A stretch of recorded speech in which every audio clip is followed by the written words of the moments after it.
Thanks so much for joining us. This is another episode of Natural AF, and I'm your host, Isaac. And I'm Alexa.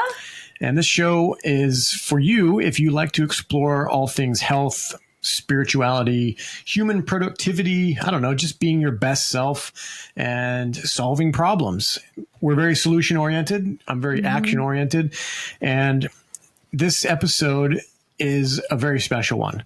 This is the coalescing of many paths. I'm coming back from my military days and someone that inspired me a long time ago and never once would have imagined that I would be speaking face to face with them, especially on such a deep level that aligns with our path that we're on now. And it's just such a great confirmation of the path that we're on and where we're doing in the mission of this show. So if you've never listened to any of our episodes and you had to pick just one to listen to, choose this one, because I feel like this is such a beautiful blend of all the different discussions that we have. It's really takes into consideration the physical body, the mental, the mindset, the spiritual. Like we went really deep. I really didn't know where this conversation was going to go. I didn't think it was going to go where we went, but I loved every second of it. And to read Mark's story, like it's pretty incredible, but then to actually speak to him, like he's amazing. I finished this interview and I was like, Mark, you're a freaking legend. And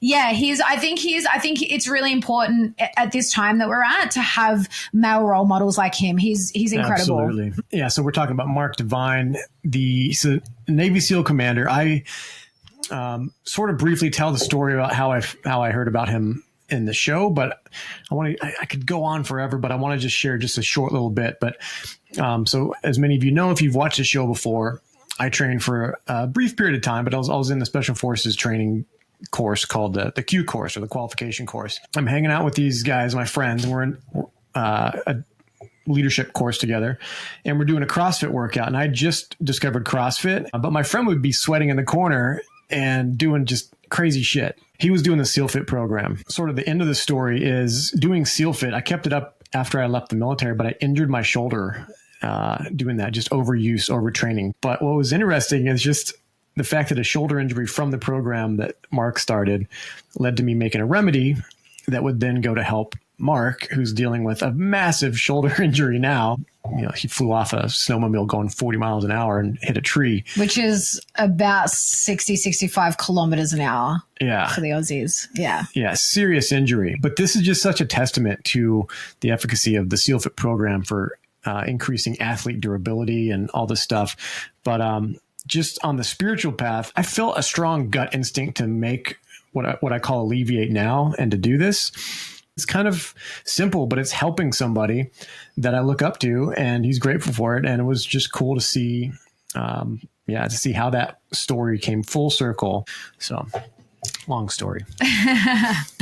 And so if you want to try Alleviate for yourself and you haven't already, you'll get 10% off your entire order, no matter how many times you order, to our listeners using the code NaturalAF10 at checkout. We've got that available worldwide. In Australia, we also have a skin repair lotion and deodorants available. And we are finally in the works of getting the deodorant going in the US, which is super exciting. Stay tuned for that. Baby steps here and there. So definitely go on and check out what we have on offer. And if you live in a different country besides the US or Australia, we probably ship to your place as well. So, if you're curious about it, go check it out. Thank you so much for watching and listening to the show. This is going to be such a good one to share, especially if you've got anyone military in your life. Everybody has probably that one uncle that was like kind of out bush, or he'd go out in the woods and he hunted a lot and was really into survival stuff and tough guy stuff. And maybe he was in the military, maybe he wanted to be a SEAL or a Green Beret or something. I feel like there's one in every family. It could be wrong, but this episode, I think for those people especially, I hope that so many of them hear this and then hear the message about just the consciousness and the way that Mark lives his life and the message that he has to share with people to not just be some knuckle dragger, pipe hitter as we call him, but like somebody that can, kick indoors and do the shoot house stuff, but also is here for a higher purpose and is like on mission, on point with that. Like the more switched on, aware, focused, free minded, capable men that we have in this world, it's just going to take everything to a higher level. Yeah. And this is what we're learning here. It is really all about integration. Like we talk about all these different levels of, mind, body, spirit, so to speak. And it's really about integrating them all because they don't exist separate to each other. We can't exist without all of them, and they're all intertwined. So it is about integration. And yeah, Mark just speaks to that so beautifully. Yeah. If you liked the episode, if you got something out of it, but share this episode and come back to it. Because I'll take a page out of Robert Kiyosaki's book. We learn through repetition. And this episode for me has so much that I'm going to go back and listen to it a few times, probably a couple times throughout the year, and just remember this stuff.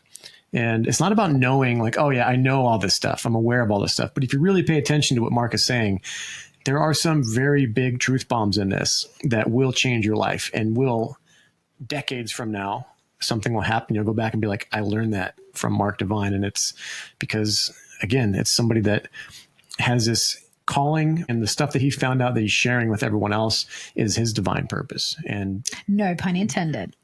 Yeah. I didn't even address that at all in the whole show. His name is Divine. We might have even said that somewhere at the end of the interview. I can't remember now. Maybe it was off camera. And I think you said it and I was like, no pun intended. That's so funny. He actually has the best surname. I'm a little bit jealous. Yeah. But anyway, let's get into it. And I left this interview feeling so inspired and motivated.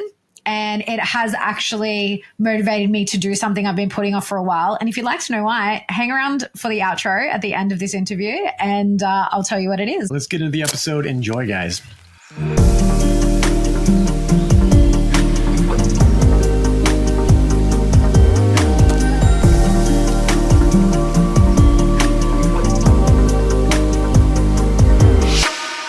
After a 20-year career as a Navy SEAL, Commander Mark Divine was hired by the U.S. Navy to create a nationwide mentorship program for the SEALs to improve recruiting standards. His program, focusing on mental toughness, emotional resilience, and intuition, was so effective that it reduced the infamous Navy SEAL training attrition rate and is now being delivered to executives, entrepreneurs, Fortune 500 companies, and elite athletes worldwide. Mark is a founder of multiple companies, including SEALFIT and Unbeatable Mind, host of the Mark Divine Show podcast, author of 6 best-selling books, and the founder of the Mark Divine Courage Foundation, a nonprofit organization that supports and advocates for veterans with PTSD. A Zen practitioner with a PhD in global leadership, Mark Divine inspires others to unlock their full potential. Well, thanks so much and welcome to the Natural AF podcast, Mark. Yeah, it's so great to be here. Thanks so much for your patience and getting this scheduled and dealing with my gyrations. From two opposite ends of the world, we made it happen. But I just wanted to... Excited to get you on. I wanted to thank you personally. 1, thank you for your service. 2, for what you've done for the special operations community in particular.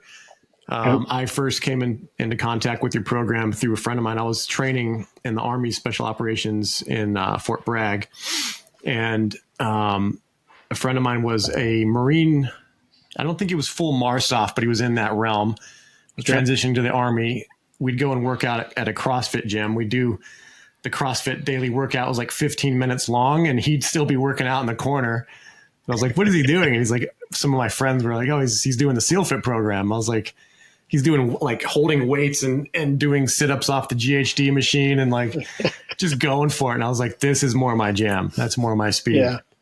So that was I back think it was that was the truly first like warrior fitness program that was truly integrative, right? Where we brought in not only like hybrid functional fitness and training things that you guys need, like durability. Like one of the main reasons people fail at SEAL training is they could be great athletes. They're just not durable, right? They haven't trained their joints and their core to sustain the abuse over 9 months.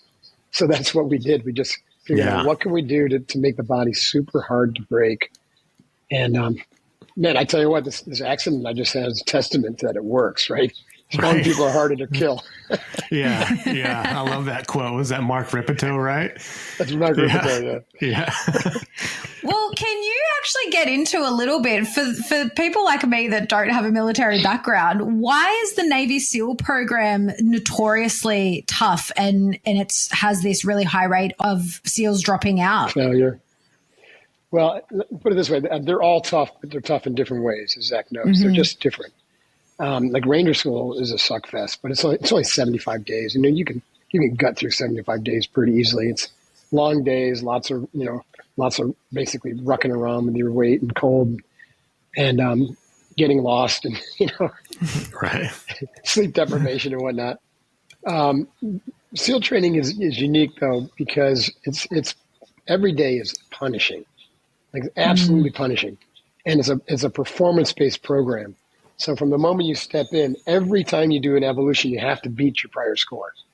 Oh wow! And they test them. So you do a time, so you start out with a 2-mile time run, then 3, then 4, and then 5-mile time run, and you got to beat your time every time.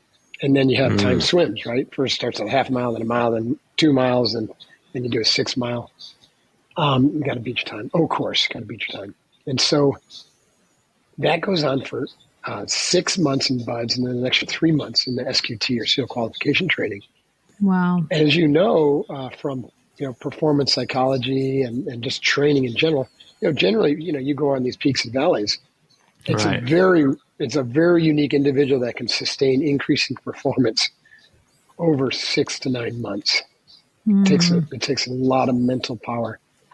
The second thing that's unique about it, although I don't think this is so unique amongst other special ops pipeline programs, but the SEAL instructors are like masterful psychologists. Like they learn how to get under your skin.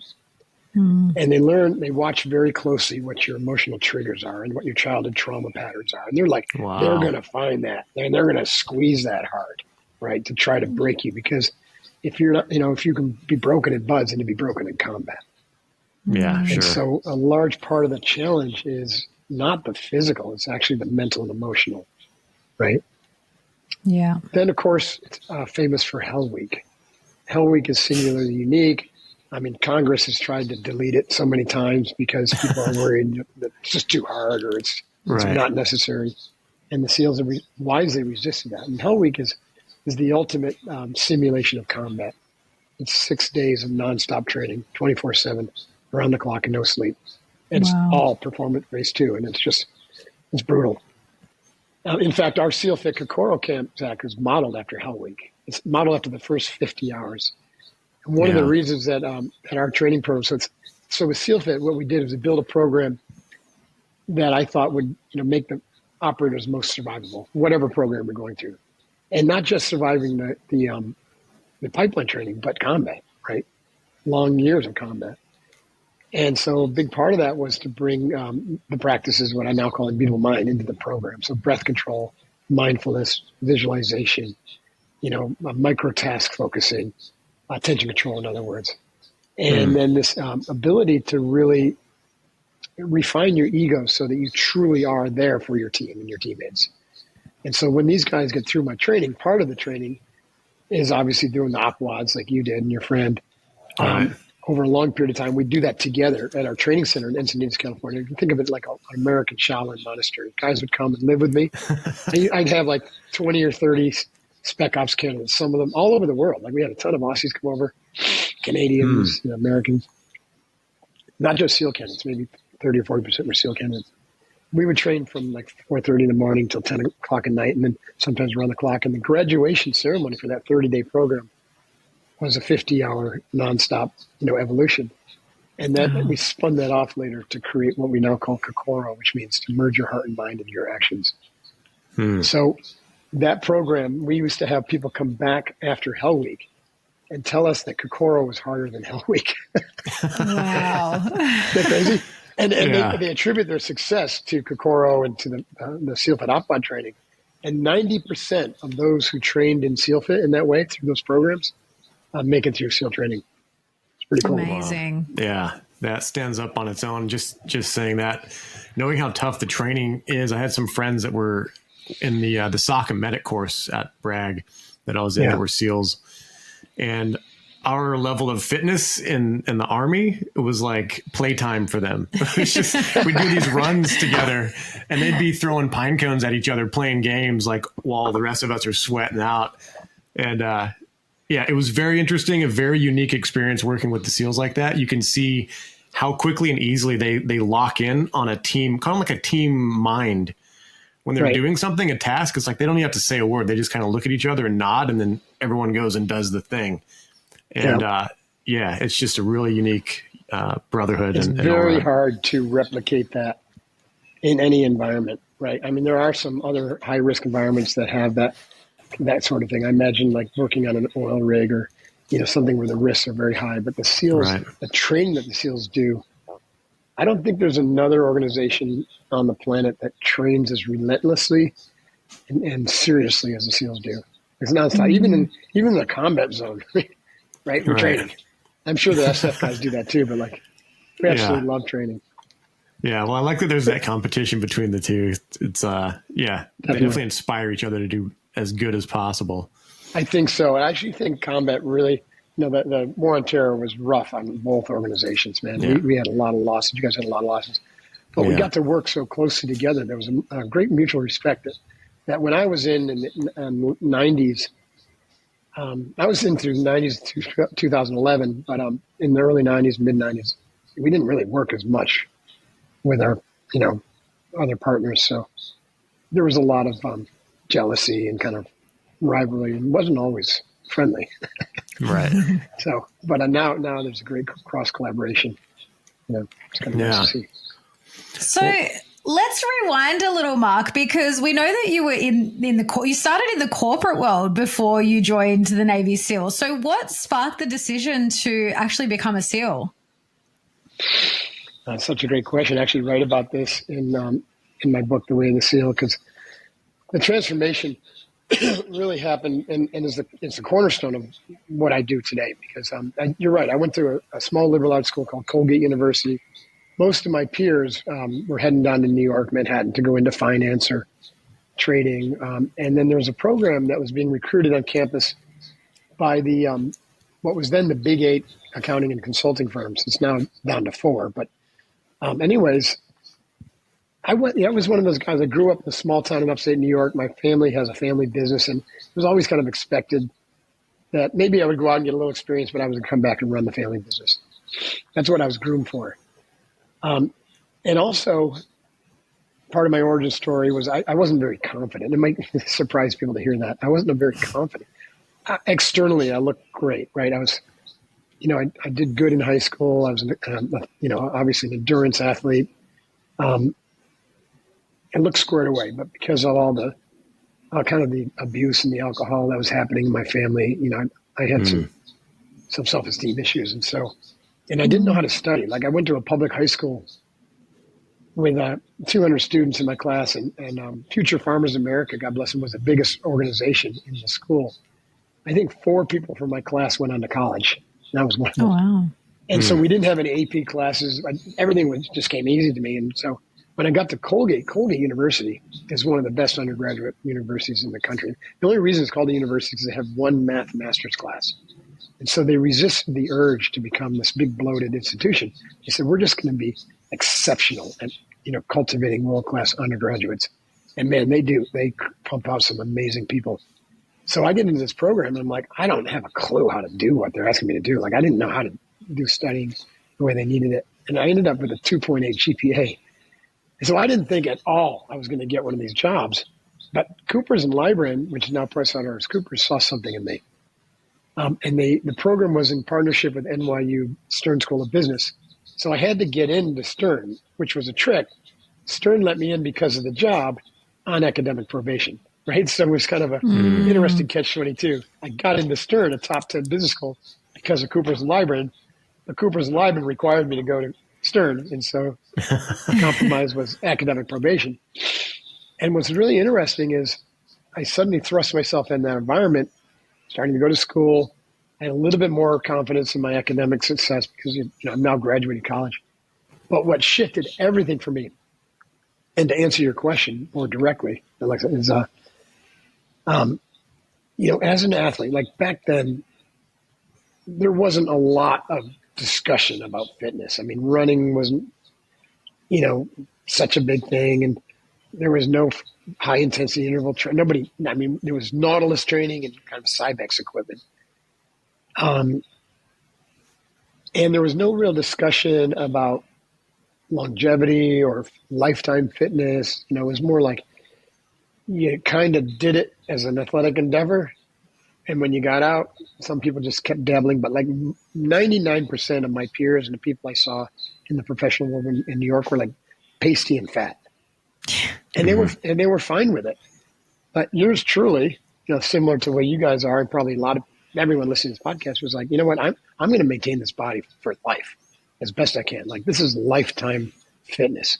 I think I was a yogi in a past lifetime because I'm so attracted to that. And that's kind of the yogi you have. It's like you move your body, you train your body so that you have an optimal conditions in life to evolve and grow as best as you can. And you need your body for that. And like it's your move around vehicle. Anyways, that's a backdrop for me saying that I would train in the morning. I'd go out and run 6 miles, come back, do my stretching. And then I would train at lunch, at the gym. I would like grab whatever equipment I could and I'd like pee on it like a dog so no one could enter my circle of woe. And then I'd just like a Tasmanian devil, I'd go around it and just go back to the office just sweating for the next hour. It's kind of like an early days of CrossFit workout. Yeah. And then it's interesting because they would let us off. Cooper's let us off our audit job at like 5. And we had to be down at the World Trade Center where NYU Stern was back at the time at 7:30 for our night class. And so I looked at that 2.5-hour window as another training block. All my peers would go home and have dinner and, do some studying. I was like, no, I'm going to do some training. But what to do was the question. While I was pondering that over a couple-day period, I was walking home and I walked I was on 22nd Street in Manhattan, 22nd and Broadway. And I'm walking down 23rd Street and I start hearing these screams coming from the second floor building right above me. And they weren't like screams of horror. They were just like people getting busy. You know what I mean? And I look up and I'm I know. That's pretty funny. You could take that in a couple different ways. Yeah, because I didn't think they were having sex. It sounded a lot like a martial arts studio. And I look up, I'm standing under a flag that says World Sado Karate Headquarters. And I'm like, interesting.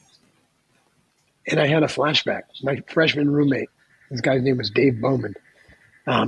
He and I shared a room, and he was he was a pest, right? He was this arrogant little guy, and he used to bug the shit out of all the people in my dorm room. And like he took these dumbbells home from the gym, and he would throw them on the floor just to piss off the girls who lived underneath us. But anyways, Dave got into Shotokan karate while at Colgate, and I was a competitive swimmer. 4 years go by, and I watched Dave transform into this like very respectful, poised, polished, ripped human being. And he was heading off to Japan to continue his karate studies and teach English. And yours truly, 4 years later, I was older. I drank a lot of beer. I chased a lot of girls. I had a degree. I swam a lot, but I didn't feel transformed. And so I was like, if the martial arts can do that for Dave, maybe it's something I need. So I went upstairs, and in the middle of the room was this grandmaster, Tadashi Nakamura. And, say that's when the student ready and the teacher appears. That's the situation. Because when I saw him, I was like, wow, there's something unique about him. Like there's something very, very different about this man. Like he was a master. He mastered his body, mind, and spirit and integrated at a level that very, very few human beings had at that time and still do. He had this lightness of spirit, this spontaneity, this playfulness, but this obviously deadly seriousness. Like this guy was creator of his own style, had 300,000 students around the world. And I remember watching him in Madison Square Garden. He had these 5 blocks of ice stacked up on each other. And standing in front of him, he just looks at him and he just goes, hits it with his forehead, and they all just go shatter. Wow. Yeah. That's focused energy projection. His teacher was a guy named Masayama, who was famous for cutting the horn off of a charging bull with his hand, like karate chopping it. Oh my gosh. I think I've heard that story. Yeah. Whoa. Yeah. So these are getting involved in these stories and this kind of whole Japanese kind of martial culture when I was 21 was extraordinary. And of course, we did a little bit of meditating before and after each class. And then, of course, it's a somatic practice. So there's moving meditation, there's breath work, there's all the positive energy and the teamwork. All of this is brand new to me. I'm like, this is amazing. I'm starting to grow really fast. And then one Thursday night, I stayed to watch the black belt class, and I was like inspired. And this is their headquarters in Manhattan. So they had like 1,000 students right at this particular location. It was gorgeous. After the black belt class, everyone was kind of shuffling out, and they're moving people out kind of fast. I mean, this is kind of weird. Maybe they're closing down quickly or got to get somewhere. But I saw that they had turned the lights off in one area and lit a candle, and about 10 students were bringing these little wooden benches and lining them up. And I said, what are they doing? They said, well, that's the Zen class. I said, what's Zen? And I said, well, it's hard to explain.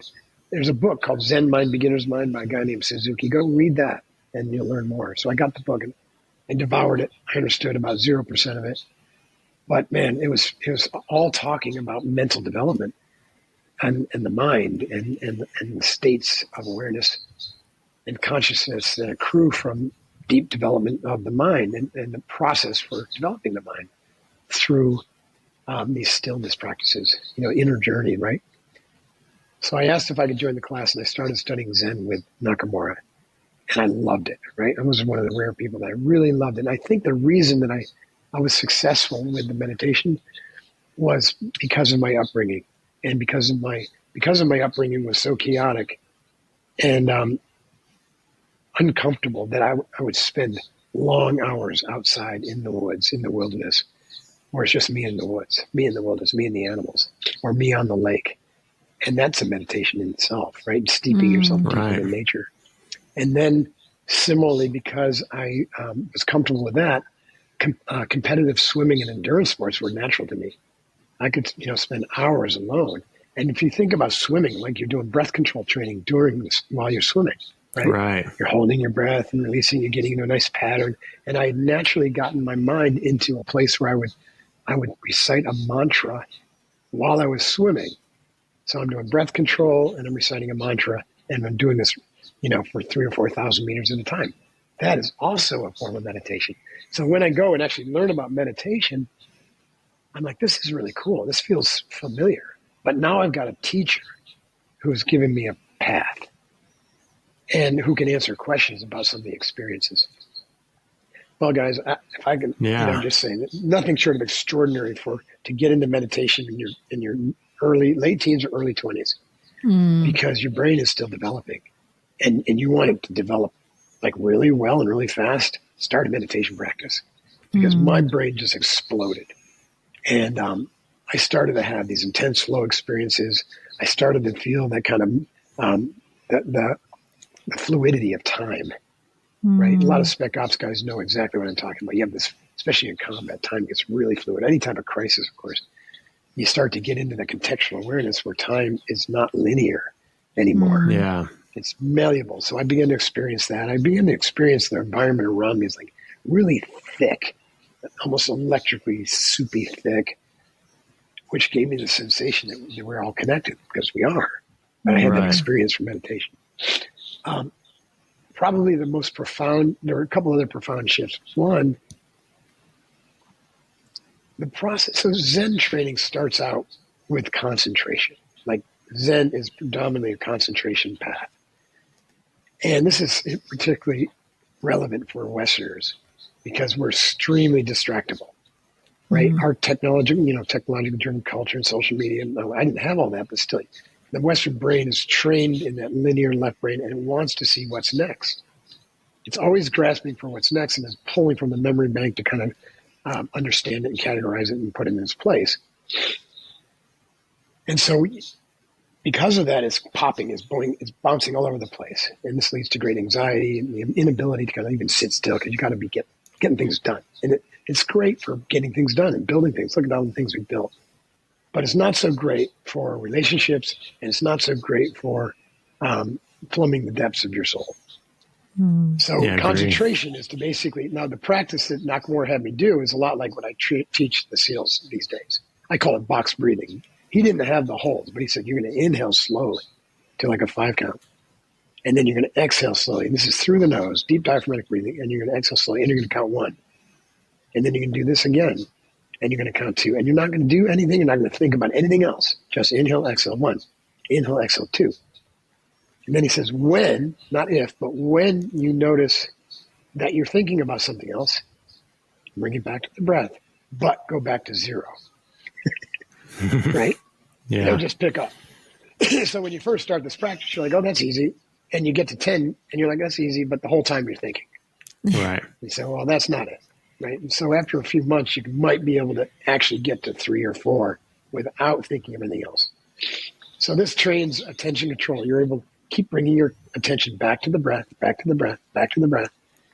And then you're able to hold that attention for longer and longer periods of time. So it develops concentration power, which gathers up your mental energy and gives you more ability to focus for longer periods of time.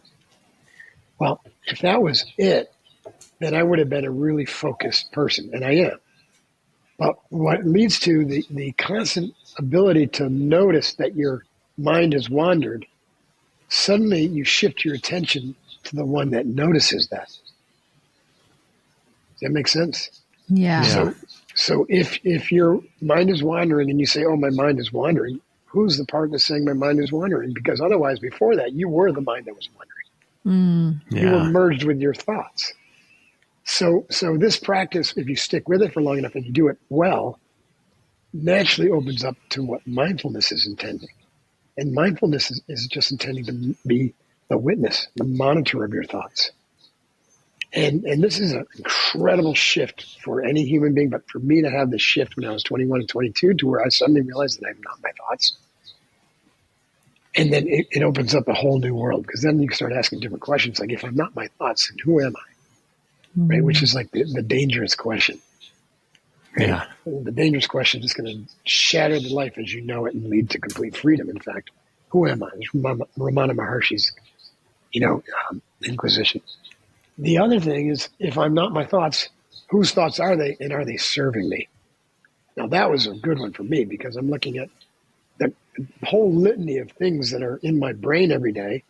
They say you have 60 to 100,000 thoughts a day, and 90% the same as yesterday, or 80%. Well, that was true for me too. And I'm like, well, where do those come from? I'm like, that's when I started to investigate. I'm like, oh, that's my mom. That's my dad. That's what I learned from church. That's what I learned, and they're all just ideas, but they're not necessarily my ideas. So then I'm like, oh, wait a minute. What if those aren't my ideas? What if those aren't really the thoughts that I want that are going to serve me? And I noticed, by the way, a lot of those thoughts were negative. Right? Yeah. The brain, especially the left Western linear brain, is 5 times as negative as it's positive. I call them fear loops. And so I had a lot of negative fear loops. And I'm like, that can't be good. And that's why I was feeling low self-esteem. I was having trouble with relationships. There was a lot of bullshit that I was telling myself. So meditation led me to this incredible capacity to observe that and to see, okay, those aren't actually my thoughts. I don't need to own those. I can let them go. I can, dissect them out of my left brain, limited thinker, and I can come up with a whole different level of thinking. Right. And so that's when I started journaling and asking, like, what would I like that to be? Who do I want to be? How do I want to live? How do I want to show up? Who am I? Now, all this is going on while my meditation practice is getting deeper and deeper. And I'm having these experiences now where, it went from trying to concentrate, effort, sometimes sweating, to like breaking through, and now finding it much easier to hold my concentration. And then having the experience of witnessing and monitoring my thoughts and this separation of being, I'm not the thinker, I'm the witness, which brings great freedom and non-reactivity. And again, that skill probably saved my life in buds. But then I would suddenly drop off into the nonlinear, into the void, where there was no experience of time whatsoever. And I couldn't tell if I was there for 30 minutes or 3 minutes or 3 seconds.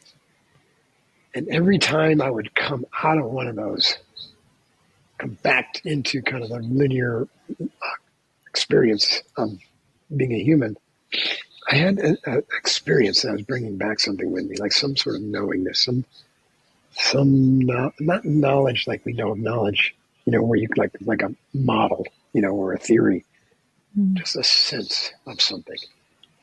And I kept coming back with this sense of the warrior, right? And I'm like, oh shit, I think there's something about being a warrior in me. Like maybe I'm a warrior and I don't know it. Maybe I'm supposed to be a warrior. Maybe that's who I am. So I started to play with that. Like, if I'm supposed to be a warrior, am I supposed to be a warrior? And I kept getting this like intuitive feeling, yes, you are a warrior. And then I'm like, okay, if I'm a warrior, then how am I supposed to be a warrior? Because I don't feel like a warrior as a CPA. I don't feel like that's how I'm going to be a warrior. I'm not saying it can't happen, but it wasn't for me, you know? Like that movie, The Accountant. Oh, yeah. Yeah, exactly. I am the only CPA, I think, ever to go to SEAL teams. Maybe not. I don't know. So I started to ask questions about that. Like, how am I supposed to serve as a warrior? And this whole process, took, 2 years at least. I started to gain more and more confidence that I was in the wrong profession, I was heading down the wrong path, and that I was meant to be a warrior. I was trying to figure out how that would show up. When you start to get close to the truth of yourself, synchronicity is, experience. That's when miracles start to happen. And I was walking home one night, similar to the situation of me finding Sato. I find myself standing in front of a Navy recruiting office, didn't even know it was there, and I'm staring at a recruiting poster. It doesn't say anything about the SEALs. It just says, be someone special. And I remember being struck by that. I'm like, I actually don't really feel special. But whatever those guys are doing right there, that's badass. I think that's how I'm supposed to be a warrior. Yeah. So the whole story of how I got into the SEALs, I went in through officer candidate schools. My recruiter tried to dissuade me. He's like, Mark, really stand a chance. Right. They take either 0 or 1 person a year into OCS with a direct billet to the SEALs. He goes, and by the way, SEALs back then were only like 700 people, and they're super secret. Most of us are still 700 in secret, but the cat's out of the bag, And I said, no, that's it. Nick, that's what I'm going to do. That's my path. So he's like, okay, I'll stand behind you. Anyways, one last point on this, and this is really important because I've actually given some really interesting secrets and nuggets to definitely manifesting whatever the hell you want in life. Yeah. I already had a strong physical practice. I already had a breath control practice. I had a meditation practice. And I doubled down on those. But the thing is, I shifted all of that energy now toward this is in pursuit, in service of me being exceptional SEAL officer. Not like hoping I'm going to go to BUDS or hoping I'm going to complete BUDS, but, being a SEAL officer. And so every morning after my run, now, of course, then I had already added meditation, which started with the breathing and then meditation. And at the end, I added a visualization. Now, this is 1987 or 88 now. Not a whole lot known about visualization in the West. My swim instructor, my swim coach at Colgate, Bob Benson, was like, let's say pioneering, but he was experimenting with visualization. And he had me visualize my 200-meter breaststroke, with a stopwatch at night. It was ridiculously hard, and I tried quitting, and he wouldn't let me quit. So I stuck with it. You imagine like a raucous fraternity house, everyone drinking around me, and I'm sitting there at the stopwatch. Like a gun would go off, and I'd jump in the water, and I'm swimming underwater, and then my breaststroke, and all around me, people drink and have a good time. Yeah. So anyways, it took me a long time to get to where I could actually swim the entire race in my mind uninterrupted. And whenever I would hit the pad and click the stopwatch that I had in my hand, I would get the same time within a few hundredths of a second.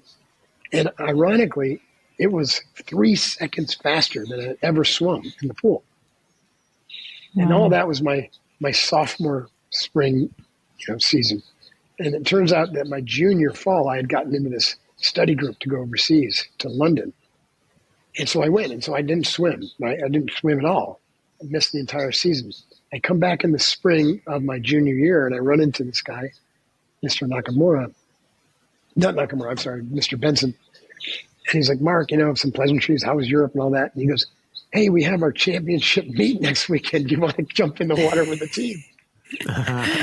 Every bone in my body's going, nope. But of course, I couldn't let him down. So I'm shaking my head. Yep. There's the codependent in me. So I find myself on the block. I haven't swum in over a year. And gun goes off. I dive in the water. I start swimming this race. And I'm getting like halfway through. And I'm like, man, I feel like I've swum this race before. And when I touch the pad, I look up. I got the time that I visualized. Wow. My fastest time ever by far. And 3 seconds is like, it's like a lifetime. That's a big swimming. So that stuck with me, just like kind of the Dave Bowman story stuck with me. It stuck with me, and I carried that. And when I got accepted to go to the SEALs, actually, no, I didn't. It was well before. When I put the package in, and I told Nick, I'm going to go for this, right? I'm going to be the one guy. Well, I remembered that what we now call sports performance visualization, practicing a thing, a skill. Mm-hmm. And I said, what if the skill was buds, right? And not so much like doing the things, but being the man worthy of crushing it. So I wonder what effect that would have. And so Be Someone Special was also the name of their recruiting video. I had already watched it like 20 times. And so I inserted myself into that video. And after every morning meditation, I began to watch myself go through training and just crush it and be really healthy. And then watch myself graduate, all the way down to what it felt like, them pinning and trying it on me, and the warmth on my face, and the respect I would get. Mm-hmm. I did this, and this is another one of those things. If you have faith in the power of visualization and you do it, whether it's for healing, like I'm doing it right now to heal my scapula, which is shattered in 18 pieces, it will accelerate your healing. And it will really dramatically improve your chances of success. But 9 months, it took 9 months I practiced this every single day, just through blind faith. And all of a sudden, in about a 3-day period, I felt this shift. And the only way I can kind of describe that shift, it was really an internal state or feelingness, or one of those, like I talked about, a knowingness. And the knowingness went from kind of like, I'm pretty sure, but I really hope that I get that SEAL contract. But I'm not 100% certain because it's so, like statistically, they probably would have had a better chance to be an astronaut. To suddenly, I know, beyond a shadow of a doubt, I'm getting that. And I'm going to be a SEAL. And literally a few days later, Nick, the recruiter, called and said, holy shit, Mark, congratulations. You were right. You got it. Wow. Yeah. And I said, yeah, I know. He goes, what do you mean you know? He says, I know. I felt it. He goes, man, you're going to make a great SEAL. You guys are weird. You guys are weird. I love that. Yeah. Wow. What a story. What an incredible story. And what you said just now about like visualization and I guess manifestation really resonates for me because when I first read Joe Dispenza's book, it's amazing. Yeah, I realized that I had done that so often throughout my life and naturally, because a lot of the things I really, really desired and wanted to move towards in my life, I just would manifest them. I didn't know that was manifesting at the time. And I realized that's what it was. It's the visualization. And when you're then in that visualization, like the feeling of like already having it. And like for me, right? To have that energetic, emotional feeling. It's a whole body experience. Yeah. That's why it doesn't work for most people because they're stuck in their head. And especially for guys, they're too distractible. They won't put the time in. But they're stuck, they're from here up, their head up, their chin up. Yeah. So this visualization has to come from your heart. Like you have to really see it truly and feel it truly. I say you got to see it, say it, feel it, and believe it. And then it comes true. I think what's happening here, it's one of those areas that not many people really know how to explain it. But I have an explanation. So the way the brain works is thoughts are either spontaneous, like happening all the time, spontaneous thoughts. Like right now, this is spontaneous. I'm not pulling from memory, it's just spontaneous. Because I've trained my mind to be very present. And they can be pulled from consciousness, because everything is consciousness, and we are an instantiation of consciousness, like an address in consciousness. And then and thoughts can be generative. Meaning like, let me think about that. Oh yeah, that. Or someone says something to me, I'm thinking about it, I say something back, they think about it, and it's back and forth. So that's discursive thought. Right. So you have spontaneous thought, you have generative thought, and you have discursive thought. Most people, the default mode, they call the default mode network, is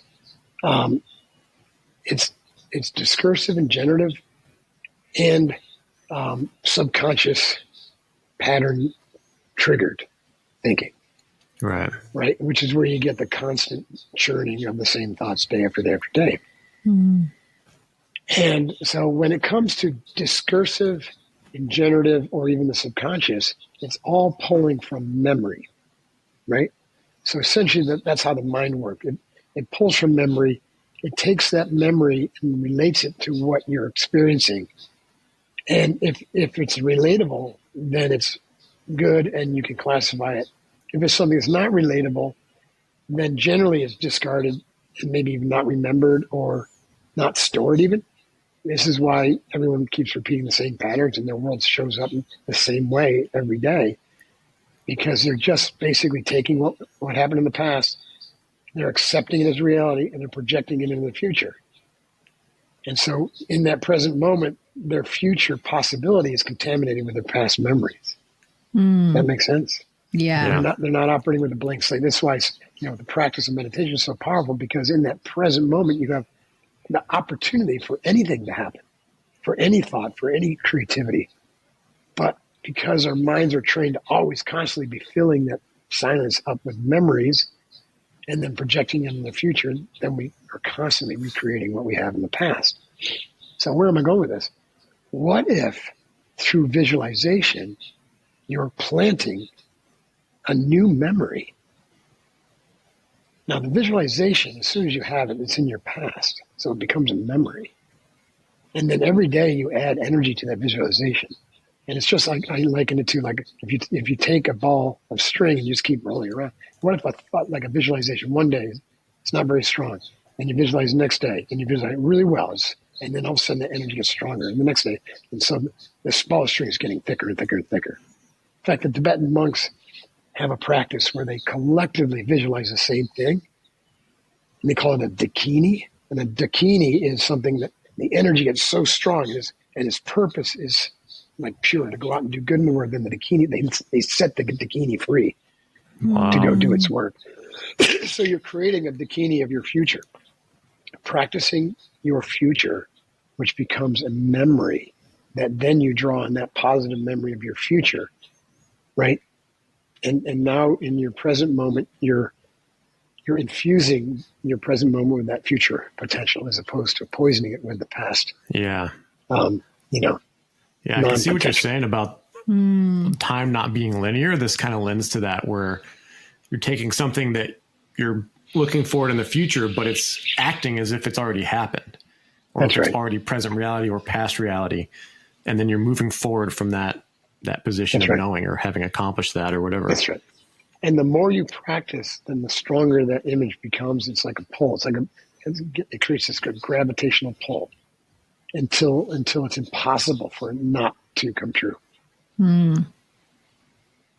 It's a powerful 100%. practice. So that's what happened to me. And I knew I was going to be a SEAL. And then then it happened. I remember November of 1989, I got my MBA, literally finished and got my certificate in the mail. I didn't go to the graduation ceremony because I missed it. I got my certified public accountancy certificate, again, in the mail. It took me 4 times to pass. Finally got it. I'm a CPA, MBA, yay. Passed my first degree showdown black belt test with Nakamura, all in November 1989. And I started officer candidate school on December 4th. Oh, wow. Yeah. Wow. Love it. Well, that accountant training and business training is definitely coming in handy with all the businesses you've started and stuff too, but it's just down the track. Ish. I mean, think about it. You guys have a business. Like, how valuable would being a CPA be? Not really. And how valuable would a MBA received in 1989 when, like industrial accounting and finance is all big corporate Fortune 500 type stuff that we did. Yeah. There was no entrepreneurship. There was no leadership, nothing. So it was helpful in the sense that when I launched my first business, which was the Coronado Brewing Company, I had no trouble raising money because I was MBA, CPA, Navy SEAL. Right. Some people would look at the Navy SEAL, lieutenant at the time, MBA, CPA. So the credentialing really helped for sure. Yeah. But I tell you what, being a Navy SEAL was probably the most valuable thing for entrepreneurship. Because entrepreneurs, you got to be scrappy. You know what I mean? You got to, Yeah. there's certain things you got to not ask permission for, but beg forgiveness, right? And you got to make do with a really limited budget, and you got to be like MacGyver and, use rigorous tape and bubblegum sometimes to hold things together. So SEALs was a good training ground to be an entrepreneur. Yeah, I was going to say entrepreneurship definitely isn't for the faint-hearted, and either is being a SEAL. So, yeah. The one area where it didn't serve me well is in the SEALs and any special operations. That's like the team bond is unassailable and unquestionable, right? Yeah. If you're on the team, and if you do anything to reach the team, we said you have to earn your trident every day, not just at Buds, but every day. And if you don't show up as locked and loaded and supportive of your team and the mission, then you don't last very long. And so it developed this kind of attitude in me that I was going to find that same level of team ability in the civilian world. Boy, was I wrong. Yeah. It was not that way. And man, I had a really bad partnership in my first business that just blew up. And because I had a lot of assumptions about how the team would operate, they weren't accurate for that particular domain. Yeah. How does that, I'm trying to figure out how to parse this question in the spiritual realm, and we live in near Byron Bay, and it's kind of, for us, we've got this reputation. We're kind of on the outside. It seems very soft and feminine. And whenever someone talks about the mind, it's usually in like regards to distancing yourself from it. Like, oh, that's the mind. That's like the enemy almost. Where what you've done, what you're showing here is that the mind is actually a very, very important tool. It needs to be trained. And then that is like this directing point for whatever you want to do, right, or accomplish or be. It's like it starts here. And I remember that I was like, be that in the mind first, and then do, and then you'll have whatever. Yeah, that's why I say the first lesson of my Unbeatable Mind course is win in the mind first, then step foot in the battlefield. Yeah. I got that from the Sun Tzu quote, right? It says, victorious warriors win in their mind first and then go to war. Everyone else goes to war hoping to win. Yeah. Look, if you're not training your mind, someone's training it for you. The results will speak for itself. Your mind, the moment you're born, even in utero, your mind is being trained. It's being conditioned. It's being shaped. It's being basically words are just the shape of a thought. It's a form. So thoughts are form. So the mind and the body, the mind actually generates the body too. So it's not like you have a mind and a body. You have a body-mind. I mean, this is why Joe Dispenza's work was so powerful, because he showed that the mind and the body are one thing. And so if you want a healthy body, have a healthy mind. And if you want to have a healthy mind, you got to have a healthy body. So they go hand in glove, right? The yin and the yang. I think for me, I did the Zen, and then I got really into yoga. And I got over 1,000 hours of teacher trainings, some really incredible teachers, and I've just read everything I can get my hands on. Same thing with Tibetan Buddhism, and I practiced Tai Chi and Qigong for many years, and I've just done a lot of these really incredible Eastern practices, which have such rich traditions, and they're so powerful, but they're really kind of just fringy still here in the West. Now, yoga has really taken root, but it's lost its essence, right? Because of, kind of Lululemon and the core power yoga craze, right? I think it's just hot yoga or stretchy bendy, Yeah. At the turn of the century, it wasn't that. I mean, Paramahansa Yogananda, author of founder of Self-Realization Fellowship, author of Autobiography of Yogi, was very famous in the 1920s and used to fill up theaters and talk about true yoga, what it really was, which is the unification of body, mind, and spirit, or reintegration or wholeness. Yoga means to yoke.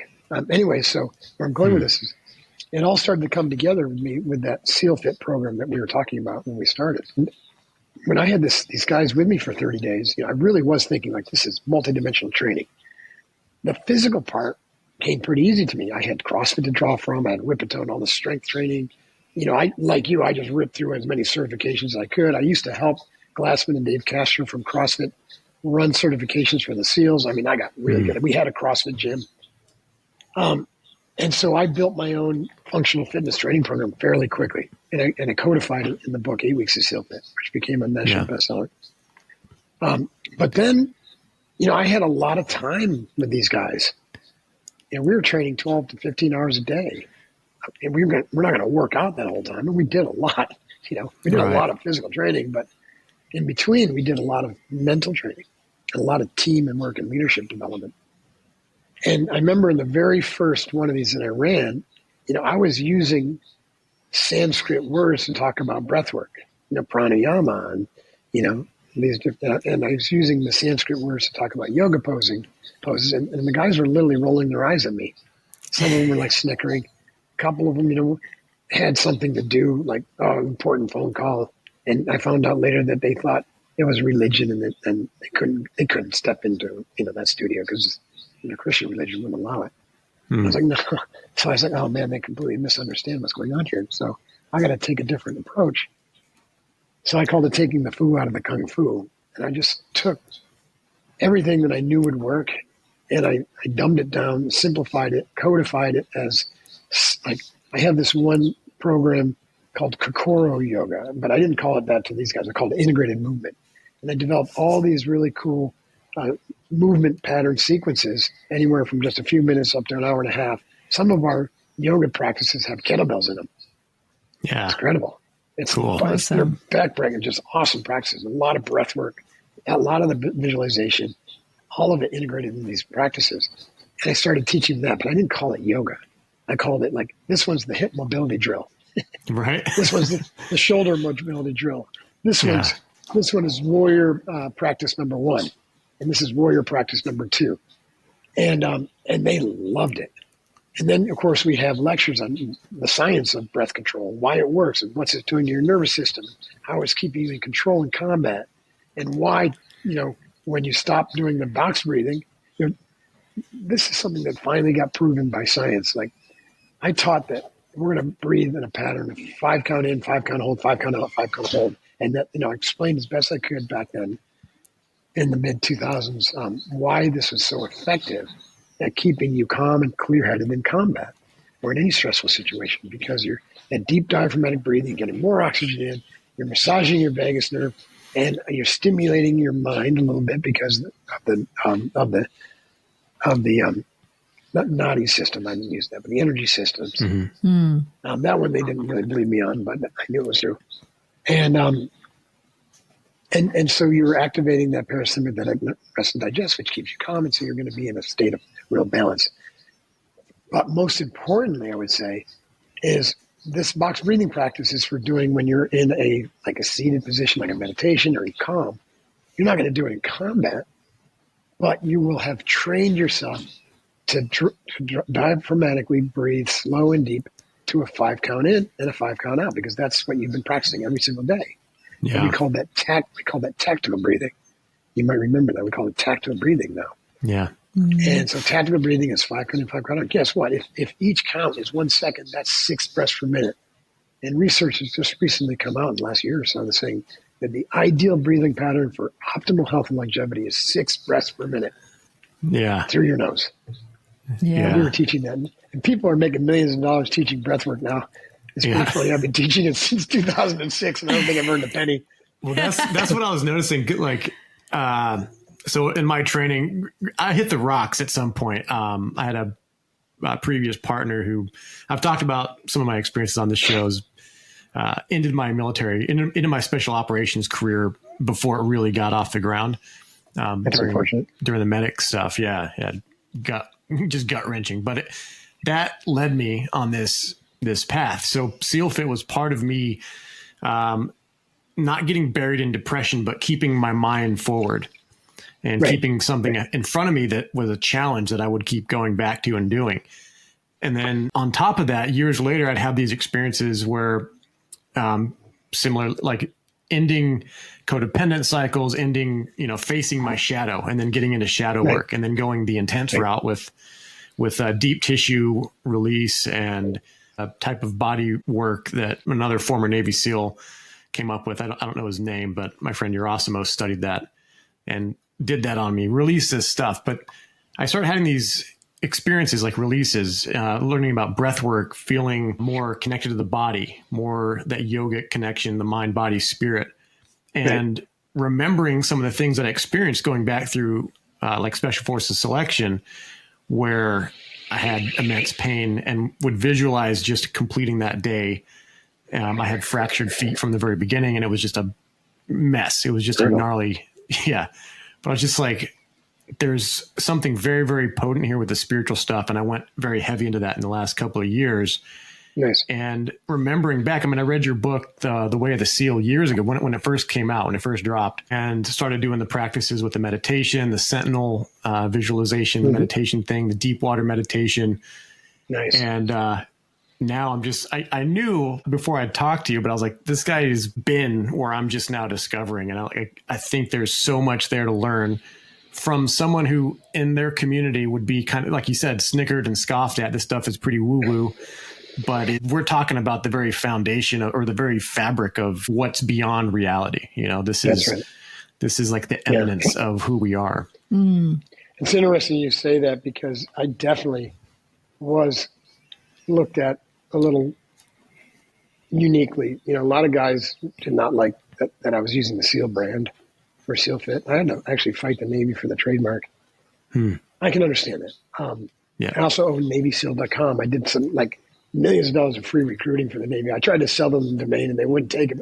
We got this crappy domain, SEALSWCC.com. SEAL, SWCC. They could have had NavySEAL.com. But it's changed because they started to see all these young guys go through BUDS with a smile and just crush it and become great leaders. And then those great leaders have gone back to BUDS to be instructors. And guess what they're teaching? Unbeatable Mind. So now they've codified box breathing and the visualization practices and these other things. We never had that when I went through training. And they gave us one little lecture about mental toughness.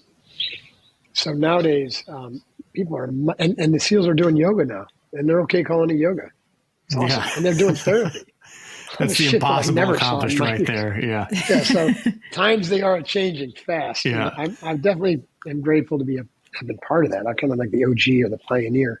But they say pioneers take the arrows and settlers take the land. That's the way I feel like in business. The settlers are all the people selling breath work for millions of dollars and opening up the breath studios and doing this, talking about as if they invented this stuff, which we've been teaching for so many years. And the yogis and martial arts have been teaching it for thousands of years. So there's nothing ever new. It's just the languaging. The languaging. But you're right, Zach. When I developed my program, I called it the 5 Mountain Training. 5 mountains are physical, mental, emotional, intuitional, and spiritual. And just like taking the flu out of the Kung Fu, I thought, well, maybe I shouldn't use that term spiritual because there's certain words in our culture that are poisoned. Spiritual is one of them. And meditation's another one. And leadership's another one. I don't mean negatively poisoned. It's just that you ask 1,000 people what they mean, you're going to get 1,000 different answers. Yeah. And I needed to have some concrete understanding. And so I chose the Japanese term kokoro. And that's why we ended up calling our 50-hour training kokoro.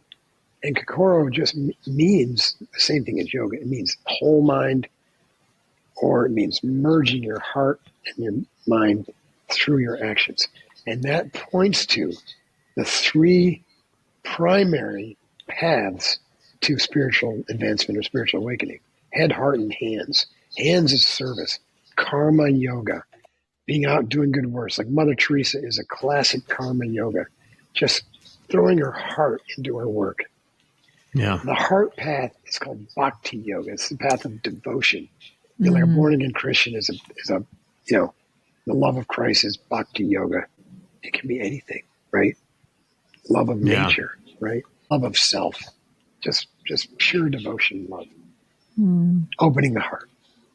And then the third is the path of the mind, and that's where traditional yoga came in, right? Developing the mind to penetrate truth, to find truth. And when you start down that path, you recognize that the truth is not out there, because that's just a projection of what's in here.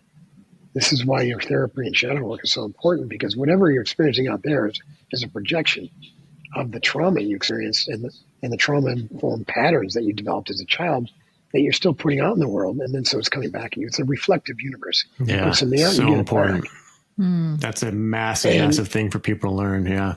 That's right. So that's the path of the mind, is to still, there's a progression, just like there's a progression to learn how to do a 135 pound snatch. You don't just take someone in the gym and say, okay, throw that barbell above your head. Good luck. Right. You know what I mean? The progression is, this is the way I teach anyways. First, let's get the body healthy. This is kind of like in Karate Kid. Hey, I want to learn the secret technique. Go paint the fence. Wax the fence. Wax on, wax on, wax on, wax on. And do that for a year, standing on both those feet, right? Get the body really healthy. All of what we think of as yoga was simply the asana or the postural practices, which were to get the body healthy so they could sit in meditation, and then their brain and their heart were healthy. So a much better chance of success. And then as you get the body healthy, your brain's going to get healthy, and you're already starting the mental training, because that takes discipline. And discipline means to be a disciple to something higher than yourself. So now you've locked into one of the most important spiritual principles is to not make it about yourself, but about something higher, right? It could be your concept of God, consciousness, awareness, Gaia, right? Holy Mother, right? Jesus, whatever. Choose one. And so you're disciplining yourself to be in service to something higher than yourself so that you can evolve, right? And then you start to work with the breath. And so the breath then gives you that arousal control, so you're super calm, gives you the attention control and concentration power, then it opens up to mindfulness so you can see what's really going on. And then you can begin to investigate the thoughts that are part of your reflective world. Like, what am I putting out there? Like, I was putting stuff out. It was getting me results, but those results were leading me down the wrong path as a CPA, MBA, right? And had I not investigated them, we wouldn't be having this conversation. Probably. Yeah. I'd be running the family business. And so then the path of the mind goes deeper, like as we talked about, to where then you begin to turn even more inward, and you begin to touch in with witnessing. And witnessing is like the doorway between consciousness and what we'll call awareness. Again, can't get too caught up in the words, but awareness is aware of consciousness, but consciousness is aware of awareness. Awareness is the totality of our life force. It's alive. There's three terms that describe it in Sanskrit: Satchit and Nanda, or Satchit Nanda. Right? Sat is consciousness. Chat is beingness, I should say. It's the allness. It's aliveness. And Chit is consciousness, it's awareness, it's intelligence. And Ananda is energy, life force. Right? Presence, intelligence, and power. Presence, intelligence, power, Satchit, Ananda. That is who you really are. So practice of meditation, or the process of the mind, leads you to suddenly where your seat of awareness is centered there. And yet you don't lose this other part of yourself. You just see that that's a mental construct. Like the idea of Mark, everything we've talked about, and Mark is an MBA, Mark is a CPA, Mark with all these words, a heap of words to be able to share. And that is all training. It's all just this like construct. It's not who I am. And so that's what we're talking about. You don't even have to ever use the term spiritual, because nobody really knows what that means. What you really are is everything. But you're also Mark and Zach and Alexa. So in the Tibetan tradition, or the Buddhist tradition, there's a term called Advaita, and it means not two. Everyone's really caught up in duality versus non-duality. Well, it's both. It's not two. It's one thing. And people think one thing means non-duality. No, it means everything is already here. It's presence. Non-duality is here in duality. It's not two. Yeah. There's no over there you're trying to get to. There is a non-physical, but that's still form. It's just a much subtler form than our physical bodies. So that's not the same thing as I'm going. Like if you say I want to go to heaven, that will have a non-dual existence. No, it's still a world of form, but it's still all God. It's still everything.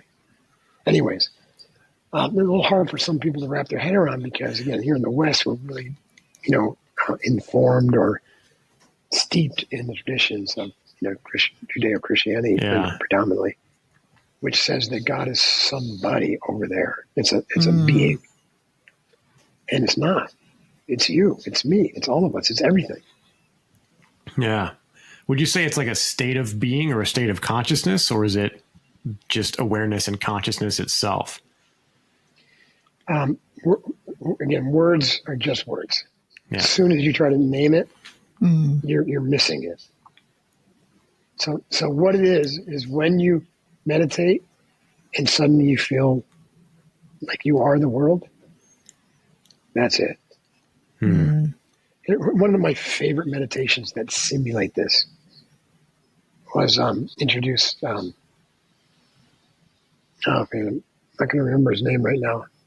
Anyways, I think the book is titled like "The Man with No Head" or something like that. But it's to imagine that you don't have a head and that everything you perceive is your mind. And so, what is that? That's all consciousness. But it's consciousness being perceived from this point, this perceptual data point. And your consciousness, or consciousness, I should say, is being perceived through Zach's address book and through your address book. But it's the same consciousness. Like the two say, I could say this with impunity, that the same eye that's looking through these eyes is the same eye that's looking through your eyes. But it's being filtered through the conditioning of your brain, which is the dualistic shift.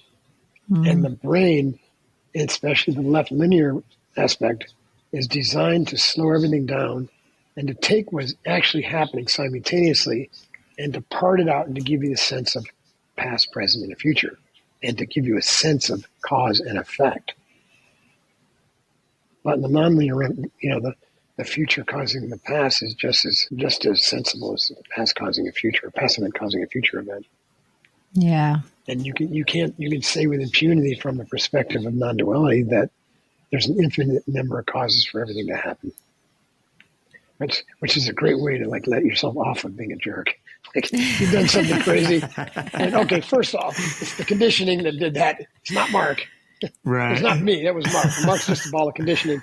And secondly, actually, there were an infinite number of things that caused that to happen.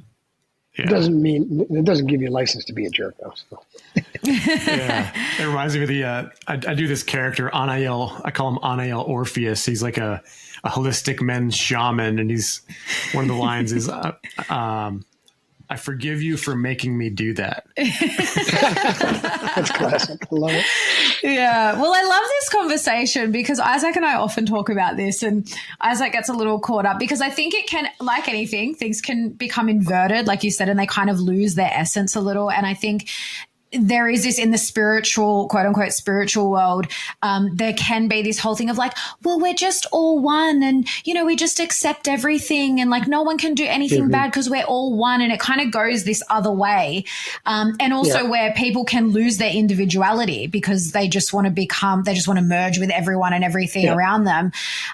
So it is kind of this balance, it is this play between, yes, like what you're saying, like, and it actually took me probably the last few years to really understand that concept of like we are all, another way I've heard it described is we are all God experiencing itself, or source or consciousness, whatever, experiencing itself. Yeah. And but you're right. Can I address that real quick? Yeah, go for it. Ram Dass, we are one, right? He was famous for saying that, and he's right. But people, like you said, misinterpret it. Because if we're all one, then there's not a we. So it'd be more accurate to say one is being expressed as we, as many. And how boring would it be if the many were all the same? Yeah, exactly. Right. That would be like flatland. And, I use it like looking at the human race. It's great to look at like a massive flower field, right? You look out at a beautiful flower field. Every flower is different, but they're all flowers. And you don't look at one flower and say that flower is bad because, you got blue petals and it's not as pretty as the red one over there. You don't do that with flowers. So why as humans do we look at other humans and say, well, you're that color, you can't be as good as my color, or you're that race or religion. I mean, that is all false teaching, very flawed negativity, dualistic, individualistic thinking. They're missing the forest for the trees, looking at the differences instead of experiencing the sameness and applauding the diversity. So there's one of my favorite teachers I read every day. He's long passed. Is a guy named Nisargadatta Maharaj. And the title of his book is I Am That. And it speaks to the exact same thing because it's actually very easy to think, to do like a spiritual bypass and say, oh, I am that. I am consciousness. I am God. And we see this all the time, especially in America, especially in California where I live. Yeah, I'm a great yoga instructor. I am God. Like, yes, but that's the ego that says, that's the wrong I. Right? Yeah. That's the little I, right? and with Buddhism, they say ultimately enlightenment is to be empty of self. And they mean to be empty of ego, empty of this concept of there's no substantial markness left. But there's still patterns, there's still personality because that's the conditioning. It's still, the flower is still going to bloom, so to speak. It's still going to have its color. But the flower is not going to mistake itself as an individual. It's going to know that it's also the totality, just like all the other flowers. So a better translation is that is what the I is. So when you get to the real I, the big capital I, and it's not the little I mark, and you're experiencing yourself as God consciousness or Christ consciousness, that is what the I is. And even if you don't experience it, that's what you are. You just haven't trained your mind enough to be able to allow that perceptual reality in. Yeah. Yeah. I've had these moments where I'll be walking and it's almost like something is reminding me as I'm looking at somebody else, a complete stranger at a grocery store or at a gas station or something. And every now and then I'll get this knowing, this feeling that's kind of new to me, that when they look at me or they look past, it's like I'm looking at myself through my eyes that's over there. Yeah. It's just like a weird sense of like, this is me. This is a reflection of me somehow, but it's not the me that I'm normally identifying with. It's just an interesting feeling, but it's hard to explain. It definitely opens up a whole new world. And I think it does shift your perspective so much when you are able to, first of all, conceptualize that, because it is a bit hard to wrap your head around at first. Like for me, it took me years to really fully understand that concept, but it does shift your mindset so exponentially. And it really does affect all aspects of your life. And I actually wanted to ask you, Mark, because you mentioned, that you mentioned relationships and prior to this path that you've gone down, your relationship suffered. And I'd just love for you to speak to a little bit like how this work can also affect your relationships and really benefit them. Yeah. Well, one of the great gifts of Western culture is psychotherapy. It exists in the meditation traditions, but it has not been brought to the United States at that level because that takes a deep, deep, deep expertise, right? Because Buddhism is actually Buddhist psychology. But the differences can be best described as kind of the difference between our cultures. The Western culture is very young, very active. Young being the masculine energy, individualism, we talked about that. And it's all about getting things done. And so Western psychotherapy is about doing things. You do therapy. And in therapy, you do certain things to change your behaviors, become aware of behaviors that aren't serving you. We call that shadow work or depth psychology, or hypnosis can reveal things. So awareness kind of is the first step. Become aware of it. Once you become aware of it, let's say a part has been broken off in you as a child. Let's say I was abused as a child, a lot of emotional abuse, a lot of anger. And anytime there's less than nurturing situation as a child, especially in the first 3 years, that's trauma. It's traumatizing. Yeah. And so to survive, the child is going to basically create a strategy. And the strategy is going to hide part of yourself from the world because it's not safe, right? One of the things that for me is because of my dad's rage, it's very hard for me to experience anger. I'm a really nice guy, but I'm also very easy to use because of that, because codependence comes out of that, right? You just want everything to be okay. You can't handle the conflict. So you become aware of that through this therapeutic process, and there's multitudes of them. And even somatic yoga was a somatic practice. So many people have emotional releases, emotional awareness, breath work, and then grammar. We do holotropic breathing for an hour long in our programs, and people have these intense emotional awareness and releases. But then you got to work with it. What's the best way to work with it? Western psychotherapy. And so you take this part of you, which is buried from your view, and you reveal it to be a part of you. And at first you're like, oh, that's who I am.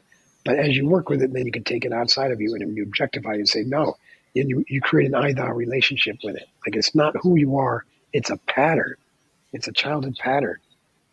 And then you can basically change the pattern. You change the relationship with it. So that's all work, even the terms like cognitive behavioral therapy, it's about behavioral, changing your habits, right? Eradicating negativity and false belief systems, right? All of this is it's very young and it's extremely valuable, but there's a limitation. And the limitation is that in spiritual development, there is really no there, right? And so you're left with this sense that you're never quite enough. Because as soon as you heal one thing, it's like playing whack-a-mole, something else is going to pop up. Yeah. There's never any shortage of traumas. You take care of the big ones, and usually, like, my clients are like, I'm done, I'm good. A year later, like, they're in some other disaster because some other pattern has now been allowed to reveal itself. So the Eastern path, which was embedded in yoga and embedded in the Buddhist psychology, you can equate it to being already whole. Like, at some level, all of us are already that God consciousness that we talked about. It is who we are. It's our natural state. And all we have to do is recognize that. And how do we recognize that? By getting very still and very present. And how do we do that? Through practice of meditation. And in that present moment, you can see with radical clarity and beyond a shadow of a doubt that when past and future absolutely aren't present for you, that you are already free. You are okay. Everything is fine. And what this brings is great peace of mind, equanimity, contentment, non-attachment to outcomes, the things that people are ultimately looking for. So a lot of people have jumped from Western psychotherapy and say, that didn't work for me. And they go over to that and like, oh, this is great. But then they don't do the shadow work. And they continue to, drop little hand grenades in their lives. This is what happened to me. I was meditating since I was 21, but had I not met my wife, Sandy, who's a therapist, man, I'll say it this way. I'll tell a quick story. One of my yoga teachers said, you know what? Meditation is really powerful, but there's more work to be done than that, right? Because if you're an asshole and you meditate for 20 years, guess what? You're gonna be a really focused asshole. Yeah. And so you can bypass meditation and even psychedelics and even breath work. They'll bypass all the work that you need to do on your childhood trauma and all the different traumas in your life to really be free. So this idea that you're already free has a yeah, but to it. The yeah, but is you're free if you also do the work of emotional releasement. And that's going to be the full awakening without the baggage. It's like Ken Wilber, one of my teachers, finally came out. For years, he said, the path is to wake up and then grow up and show up. And waking up is like waking up to the reality of who you really are, which we've been talking about. Growing up is this idea of growing up through stages of consciousness and development to be able to take in more, to see more, and have a more world-centric and inclusive perspective, which is also very important. And then showing up is like showing up in service, humility, no ego. But later on, even just as close to a few years ago, he came out and said, I got to modify that.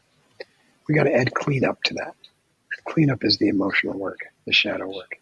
It's as critically important because there's so many, we talked about yoga, stretchy bendy yoga before, and so many stories of yogis, like Bikram, right? Thrown in jail, right? For sexual assaulting his students and teachers, and so many others.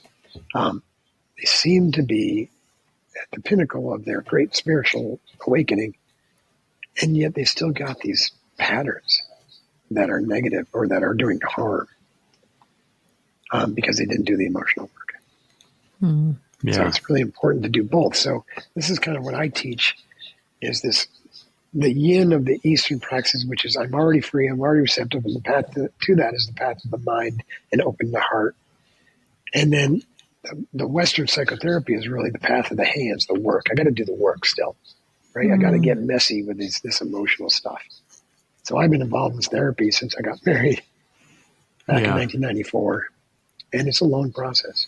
There's still a lot of work to be done. I'm reminded of the story of the martial arts master who tells his students on Sunday, I'm going to reveal to you finally for the first time ever the secret technique. And they're all like excited, so they come to this dojo on Sunday, and he's standing in front of them and he does this, right? He just moves his arm in an inside arc, and they're dumbfounded because it's an inside block. They're like, but Grandmaster, you taught us the inside block on day one.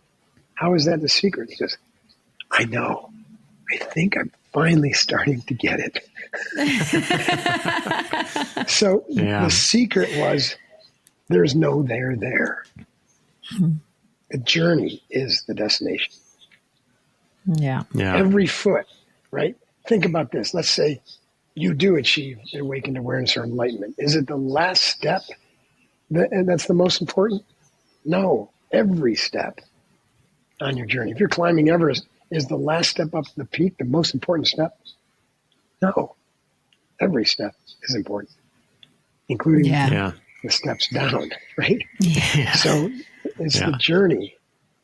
And I think this is, again, the problem with kind of the Western culture is like we're so focused on the outcome, so focused on the destinations, so focused on some future ideal that we're never happy with the present moment.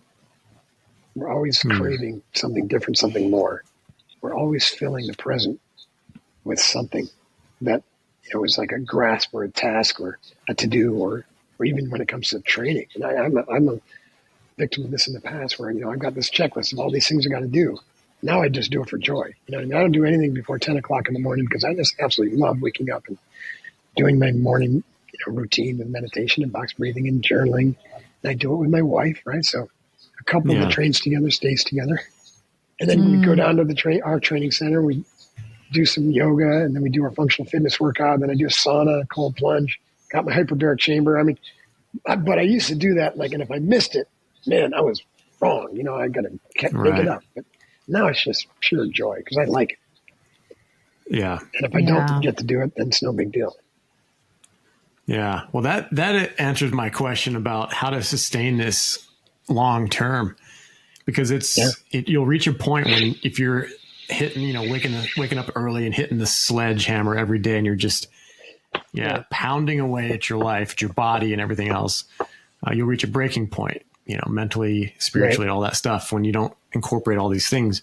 But joy, I think, is one of the biggest components of that, where you do it, it's difficult, but you enjoy just a little progression, something new, something that's a little more challenging, a little more forward. You're just moving, just that movement of life. Moving. Well, that word is great, joy. You saw this in the SEALs that you trained with. Physical training is joyous for us. Like all resistance to physical training gets burned out of us in buds, and we just absolutely love it. We thrive on it. We can't wait for it. And that's the way I teach it. Like, get through the resistance and you get to the place where you're training. And when I say training, I mean integrate training, where it's like you're doing the breath work before you train, you're doing your physical training. During the physical training, you're doing breath work and mindfulness and, checking your ego at the door. And after the training, you're doing your post-visualization recap or, debrief and learning from the workout for the training session. During the day, you're doing little spot drills. You got your morning ritual and your evening ritual. That's a training plan. That's an average day for me and my clients. And at first it feels like work. It feels like, that's like the Western side. It's like feels work. But eventually it becomes so enjoyable because you're winning in your mind every day and you're so balanced and so present that you become very spontaneous and playful with it. And then suddenly it shifts to where it's as important to you as eating and sleeping. Like you wouldn't consider a life without eating. Not many people do. I mean, there's a few out there called breatharians that theoretically live on air. But you really wouldn't be able to live without sleep. So I think you get to the point where the training is so joyful and so positive and so good, and you know it's so good, that you just wouldn't do without it. And then it becomes easy. Yeah. Yeah, I love that you're doing this, Mark, because, I mean, just listening to your story, you were definitely born to be doing what you're doing now. It's just like, I don't know, I see someone like you and you're just like so on purpose. But I think it really is so important at this current point in time that we're in, especially for men. You know, I just had a conversation with someone the other day and I was saying, this is the way forward now. We need to take, you know, all this stuff we do in the modern day and all of that and really integrate it with all of the ancient wisdom and the knowledge that has been taught for thousands of years.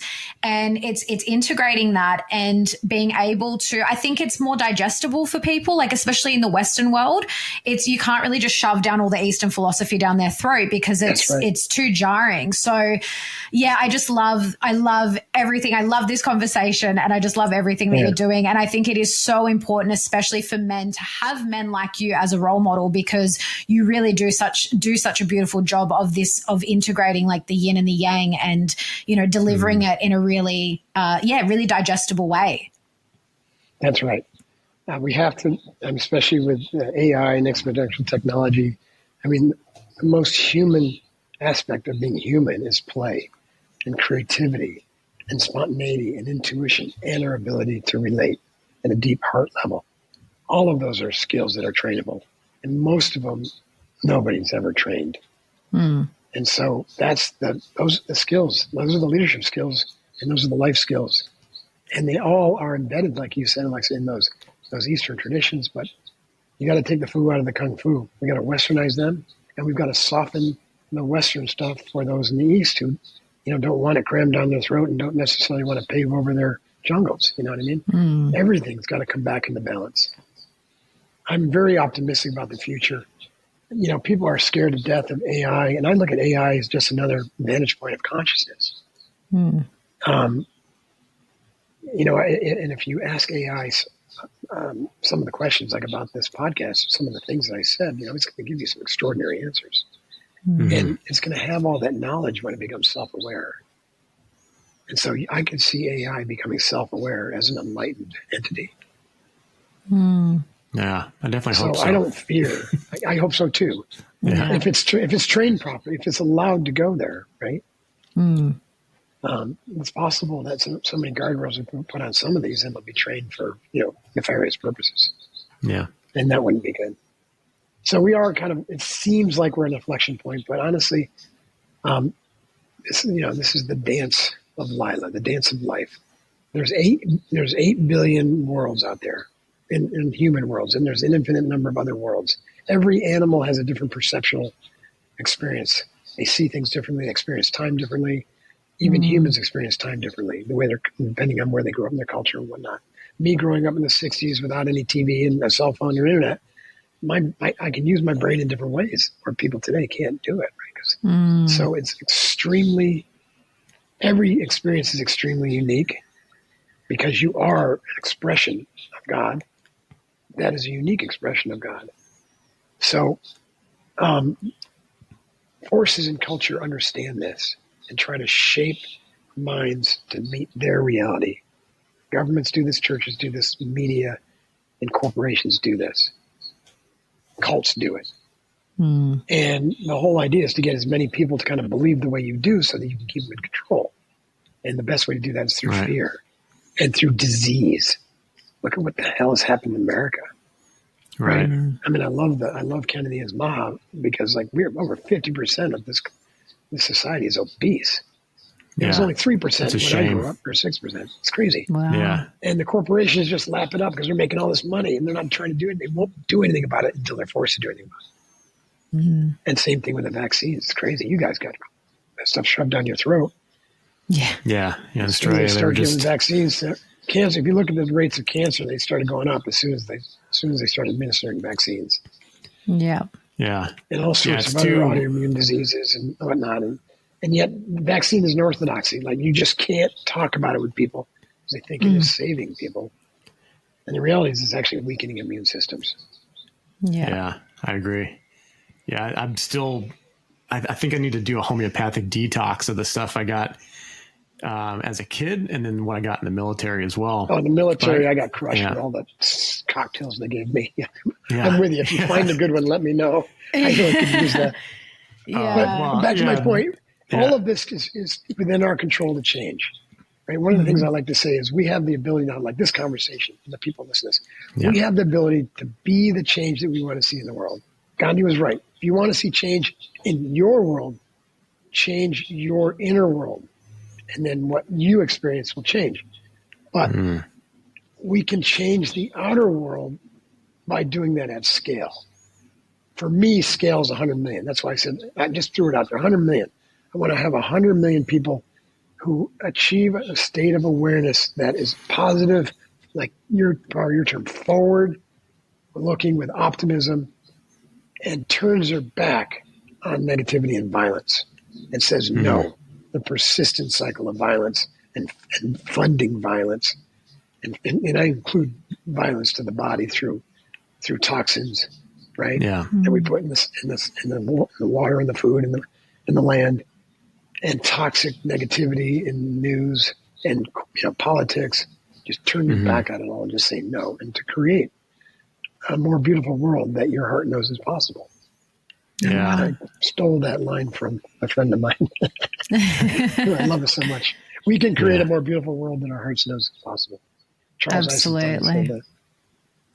Absolutely. Totally agree. Absolutely aligned with our mission here, and going forward, I think we're going to see more and more very focused individuals on the same path, kind of coalescing in our circles, intertwining a little bit, because it's time. Like we're building something out of this chaos, something good. That's something right. And it's not going to be any one person. People say, well, we're hoping that the Messiah, no. The Messiah is a team of teams, right? That's why, like in the Buddhist tradition, they say the Sangha is the new Buddha. They're not waiting around for a new Buddha or for one special person who's the best teacher. The whole is the community of practitioners that just like in I teach in leadership, the team is the new leader, right? My last book, Staring Down the Wolf, is all about the leader getting the hell out of the way and setting up the conditions for the team to flourish. Because the team mind, as I learned in the SEALs, is going to be 20 times more powerful than an individual mind.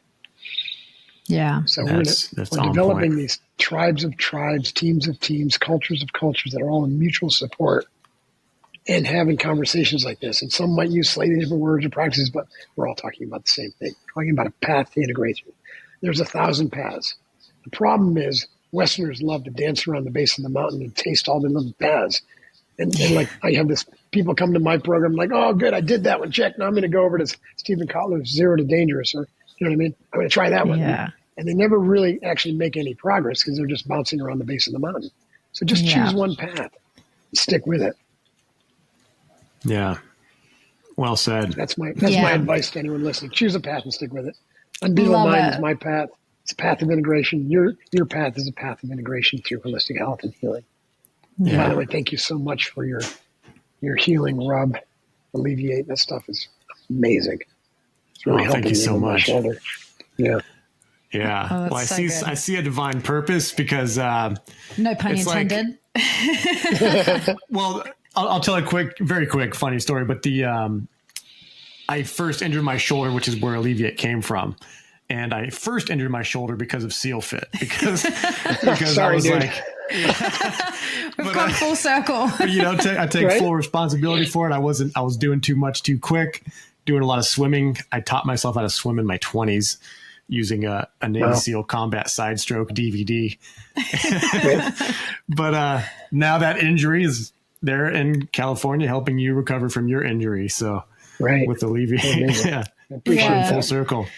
And for anyone listening, I've not done SEALFIT, but it is full on, because Isaac will go to the gym and he'll train for like an hour and a half, and he'll come out sweating, like everything soaked in sweat. And he's like, yeah, I only did half the SEALFIT workout today because I didn't have enough time. And I'm just like, oh my goodness. Yeah. The good ones are like 2.5 hours long. Yeah. If you're like really, really fit. For me, it's like 4 hours. So yeah.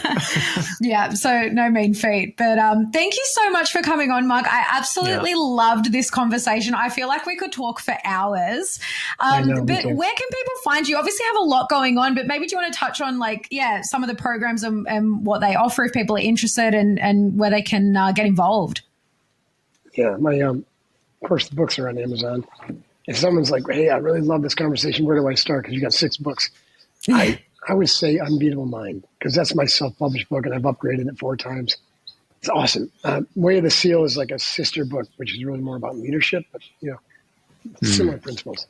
My latest book, Uncommon, is like a sequel to Unbeatable Mind, where I really go in. I organize it by the 5 mountains, and so it's more of a training manual, not training manual, but it'll help you really understand the why behind developing the physical, mental, emotional, intuitional, spiritual aspects. And I love the Kokoro chapter because I really go in a lot on purpose finding. Like, so many people are struggling with trying to understand what their purpose is, why they're on this planet. Like, there's a real existential crisis now, especially after COVID. And I offer a lot of really deep, insightful tools to help you understand what your purpose is and why you're on this planet. And I think that really is ultimately spiritual development. When you have that kind of radical clarity about why you're here and what you can do about it, you can answer the question, who am I, right? Not just spiritually, but temporally. Yeah. So my books are good. I have a podcast called The Mark Divine Show, which would be fun to have you guys on it. But I only do it in person now. So if you find yourself in California, San Diego, next time we travel over, we'll definitely let you know. Yeah, that would be a lot of fun. Yeah. My personal website, markdivine.com, has information about my coaching. I do one-on-one coaching for select clients, and obviously, speaking keynotes. And unbeatablemindcom is where we do this type of integrated training. And we have a coach certification called a mental toughness coach. We have a 30-day challenge. We have all that kind of stuff. So unbeatablemind.com. And then SEALFIT.com, which we've been talking a lot about. That's where we have the hardcore. It's like forging mental toughness through hardcore physical training. By the way, Zach, I'm pausing all events. So this July is our last Kokoro. It might be our last Kokoro. Yeah. I've decided that their time has run its course. We've had diminishing numbers culturally. You just don't find as much interest. People aren't up for challenging themselves as much. Right. And they're really hard for me to run. They're complicated events. And, so I'm pausing them, and we'll see where SEALFIT goes. SEALFIT I might sunset it, or I might sell it, but I'm reluctant to sell it because it's so tied to me and my personal brand. Yeah. We'll see. Well, I mean, if I had the money and time, I'd be out there at that last one in July. Right. Yeah. We still got some time. Yeah. Still got time. If any of your listeners were thinking someday I'd love to do Kokoro, well, it's your last chance. Yeah. Yeah. Yeah. We'll definitely jump on that if you feel called to it. Yeah. Yeah. That sounds like it'll be amazing. We've had so many Australians come through it. It's just really fun. That's awesome. Yeah, it's an interesting link between the States and where I'm at here, and something with Australia, some weird energy connection there. It's pretty cool. Yeah. Well, the States kind of owns Australia, so maybe that's it. Right. That's true. We've invaded a little bit. Yeah. Well, we'll let you go. Thank you so much for stopping in and having this epic conversation. Very grateful for you taking the time out and doing this. Yeah, it's been quite an honor and a lot of fun. So, and thanks for all you guys do. Well, we hope you enjoyed that conversation as much as we did. One of my all-time favorite interviews by far. I mean, I love all of our interviews. I love doing the podcast. It's so much fun, but this was definitely up there. I feel like it had the surprise factor because you didn't know who he was before I brought him up, and you were very skeptical at first. Yeah, I was. I was like, hey, I reached out to Mark Divine. I was like, who's this military guy? Is he even on board with like all the things that we talk about? And I didn't even know that we were so aligned. As we talked about in this episode. Yeah. But, he gets it. He gets it. But something in me knew. Something in me did know. I was like, hey, this guy, he's a brother. Yeah. He's a brother. He's awesome. And yeah, so honestly, we jumped off this call. I feel like we were both a bit on a high for different reasons after this interview. I was like, I'd love to know his human design actually, because I really get a strong feeling that he's probably got a defined head, which is the defined head is the head center is all about ideas and inspiration. And I just felt like, and we both have open heads, so I think we were taking in that energy. Like I was like, I feel so inspired. Like, and I think a lot of what he talked about was what really hit me was like challenging yourself. And for me, I've been challenging myself a lot in like business and even doing this podcast and in these different endeavors, more of the mind, I would say.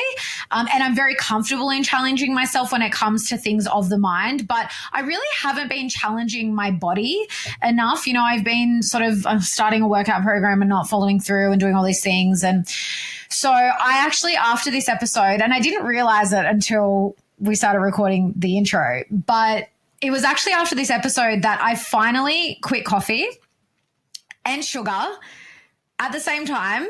And I tell you what, I'm day 4 currently as we speak. And it hasn't been as rough as the last time I gave up coffee. I had this was a couple of years ago. I had 10 days straight of like every withdrawal symptom under the sun, and it was really rough. This has been more like moodiness, tiredness, that kind of thing. And emotions, like a lot of emotion. I had a bit of an emotional breakdown the other day just over something that felt really, really minute. But I've actually been really... Yeah, it feels different. I really can't explain it, but it feels different. And I think it's that. It's like I feel like I'm finally challenging myself and actually following through on it. Like there's this sense of achievement and accomplishment that comes with it, even though I'm like not really I'm not really feeling super great just yet, but I know that will come. So yeah, I love that. I mean, if that's how I felt after speaking to Mark Divine, I could only imagine how people feel coming out of his programs and doing his workouts. Because he said even his workouts like start with breath work and like this really stillness, this practice of stillness. It's amazing. Yeah, I admit I tend to skip that part of the workouts whenever I see it, because it says baseline, box breathing, and we learned box breathing in the medic course and stuff in the Army, and now knowing it probably had its origin with Mark Divine teaching it. But I was like, oh yeah, like it's kind of like basic basic breathwork stuff. It's not like this new slick, cool, kitted out holotropic stuff, but no, what he talked about and the way he focuses his mind and the results that he's showing, I'm like, I want to do that.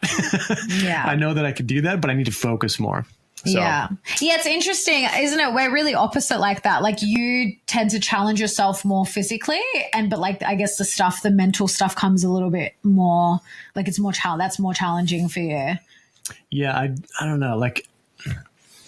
Like for me, I'm just like anything mental, I'm like, bring it on. I can think my way out of anything. But it's like when it comes to the physical stuff, I don't know. I guess, and I just haven't done it for a long time. Yeah, I'm very all of that. Like the handyman business that I ran, a lot of the stuff that I was doing, it was the first time that I'd done it. I didn't tell all of my clients that, but I was like, renovate a bathroom, tear it out. I can picture it in my head and I'll figure it out as I go. Yeah, but that's a whole other, that's like a personality trait of yours. That's like a whole other thing. But I'm saying it takes a lot of mental stuff because you got to be, precise with your measurements, and you got to know and trust yourself that you can do a good job, but also you have to know to research and find the right ways to do things. You don't just make it up as you go. Yeah. I actually go and research and take in a lot of information. Not as much as I did back in like the medical training days with the Army, but yeah, I like mental challenges as well. So, yeah, So sorry. And just to fully explain too, I've given up coffee and sugar, and I've started a workout program that I'm actually sticking to. I'm day 4. After day 1, my legs were like, I could barely walk. Even today, they're still sore. I'm walking better, and I'm just pushing through, and I'm just taking it one day at a time. I think sometimes we can be really hard on ourselves and be like, and I got really frustrated in the first workout. Like, I can't do this anymore. And like, I used to be so fit. And it's like, you just want to get to the end result sometimes, but just taking it one day at a time and just actually being more compassionate towards myself and being like, I've actually taken on a lot. maybe a little bit bitten off more than I can chew, but you know, I'm doing it, and I should be, just really proud of myself that I'm doing it, and just take it one day at a time. The day will come when the workout will be a breeze, and you know, I'm not feeling grumpy and tired, and it'll be well worth it. When that day comes, it'll be well worth it. Yeah. Yeah. And this definitely tests the limits for Alleviate. And I've been talking about doing a advanced like sport performance or sport recovery one that's that's even more focused on that. So, watch this space. Watch this space, because the wheels are turning and the things are all coming together. So I think I will step it up a notch in order to help my beloved over here not hurt so much and be so frustrated. Honestly, I don't know what I would do without Alleviate at times like this. Like, I'm using it twice a day, and still it's been rough. If I didn't have that, I probably wouldn't be able to walk for a week. Like, I'm not even joking. Yeah. That's the side of it where it's like, it doesn't totally, especially when you're hitting the legs, because the muscles in the legs are so thick, and there's so many layers, and and I have quite the layer of fat over my muscles, so it doesn't quite get all the way in sometimes. The marbling, it's hard to get through the marbling, but like it's helping feed the muscles as they go through their natural repair process. So it's definitely noticeable if you're really in tune with your body, and you know when you hit a hard workout, or if you've gone through enough cycles of not working out for a long time and then hitting it hard and being like really, really sore for a week afterwards, you'll be familiar with it. But when you interrupt that normal process with something that's actually helping the microcirculation, feed the cells the magnesium so they can replicate, buffer the lactic acid, all of that, it's like in half. Like, seriously, it can cut your recovery time in half, which is big. And I was actually thinking that the other day, had I not been using Alleviate, I think my muscles would have felt like they were seizing up, because I could feel like almost like that feeling you get when they're going to cramp. It was like on the verge of that almost. And I was like, thank God I've got Alleviate on, because just that, you really need that magnesium. I've got one more short SEALFIT story. So in the SEALs, or in CrossFit, there's a Murph workout. It's a famous workout. If you've done CrossFit, you've probably been challenged with the Murph, and it tends to be one of the top ones, to the point where they'll have special events on Memorial Day. They call it the Murph Challenge, and it's 100 pull-ups, 200 push-ups, 300 air squats each. And then I think at the beginning of it, there's a 1 or 2 mile run. And at the end of it, there's a 1 or 2 mile run. Big day if you're going to be doing that. But the challenge of the Murph is you're wearing body armor, which is about 20 pounds. So, like medieval body armor? What are you doing? Like military body armor. Sorry, or a weighted vest, like a 20-pound weighted vest, which is whatever in kilos. So when you say body pounds. Armor to normal people, I think they think of like a knight in shining armor. That's what I just thought. That would be, like, what? Yeah, I'd do it in body armor. So imagine doing 100 pull-ups wearing 20-pound vest on top of that, plus doing push-ups, anyways. So I've done that a few times throughout my time training. And one of the last times, I went and had alcohol afterwards, which is very inflammatory to the body. Do not recommend. After a workout, don't drink alcohol. And my arms were stuck like this for a week. Seriously, like almost 7 days. I think it was 4 or 5 days before I could straighten my arms.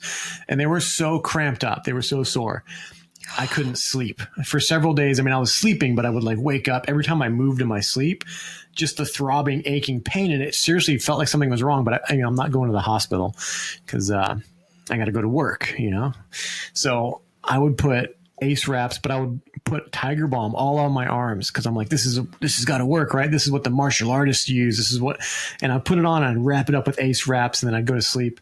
And it wouldn't do anything for like 4 or 5 days afterwards. Couldn't straighten my freaking arms. There's a video on my Instagram. I had the same thing happen in back when I was in Wyoming. Couldn't straighten my arms after a very heavy bicep intensive workout. And I wake up, my arm's like this. And as I'm rubbing the Alleviate on it, before I'm even done rubbing it in, my arm straightens and releases. And that's the difference with what I've been working with Alleviate versus the Icy Hots, the Tiger Bombs, the menthol, like hot, cold type stuff. This works with the chemistry of the body, with the muscles, and gives you something that is depleted when your body's under that amount of stress. And when Isaac says on my Instagram, he means on Natural Art Form's Instagram. So that's just at Natural Art Form on Instagram. Is that mine, or is it also? It's definitely on Natural Art Form. Nighthawk Bear. If you don't know, I'm also Nighthawk Bear. Whatever. Are those even? Is my Nighthawk Bear even tagged on this show ever? No. Yeah, on Instagram it is. Okay. Yeah. But anyways, yeah. But why he's called Nighthawk Bear is another story for another time. We won't keep you any longer. It's not a great story. And for people. I just don't have a great imagination for naming things. And for people who think our outros go too long, we don't really care. We're going to talk. And if you don't want to listen to it, just don't listen to it. Just end it at the end of the interview and don't listen to it. Listening to us, you're a true friend. Yeah, if you listen to the end of every episode, you guys are VIP and we love you so much. And I don't know, what else can we give them? Something? I don't know, just you're the ones that like you're the ride or dies. Yeah, at some point we will put together something for the very end of the show every now and then. So if you do listen, there'll be an offer at some point of something free that we'll send you. Yeah, we should totally do. We should reward the ride or dies, because people like my mother who complain about us going on at the end. And we don't go on at the end of every episode. It's just some of them. It's just some of the ones we get really excited about. And, we like to have a chat and some people enjoy that. So whatever. Yeah, to each their own. Exactly. But, yeah, definitely appreciate and love all the input from people, especially your mom too. Sometimes like she'll say something and I'm like, we could make it a little bit better. We could do something better with the show. Little tweaks here and there. We do like the feedback, and we are always changing things. We're going to start changing the intros a little bit with our guests because we want to maximize on the time we've got for the interviews. And and we're always open to suggestions. So if you have a suggestion, guys, we are not shy. Like, drop us a line. If it's harsh criticism, I'll take it, because we do always want to be better and make it more palatable for people that are listening. Yeah. Well, next week is going to be another awesome episode that we're both super excited about. Yeah, this one's going to be great. So next week we have Melissa Kupsch on from Remedy Collective, which a lot of people are getting more familiar with now because they've now launched Remedy Academy, and they're in their first intake of training the next generation of homeopaths. So Melissa's come on to talk all things homeopathy, and it was such a great interview, and so excited to get this out because we really do want to spread the word about homeopathy. It's amazing. This blew my mind. Homeopathy goes in realms that I didn't even know I thought it was all physical symptoms and dealing with that. But no, it's much, much more. And game changer. Stay tuned for that. Stay tuned for that. It's going to hopefully inspire a lot of new homeopaths to join the ranks and start healing themselves, their families, and really taking definitely on our wish list. That would be great if we both did it, but we'll see what happens. Next intake is 2026. Can't wait for that episode to come out. Another one that I'm going to have to listen to over and over again. So stay tuned. We'll see you then. See you next time.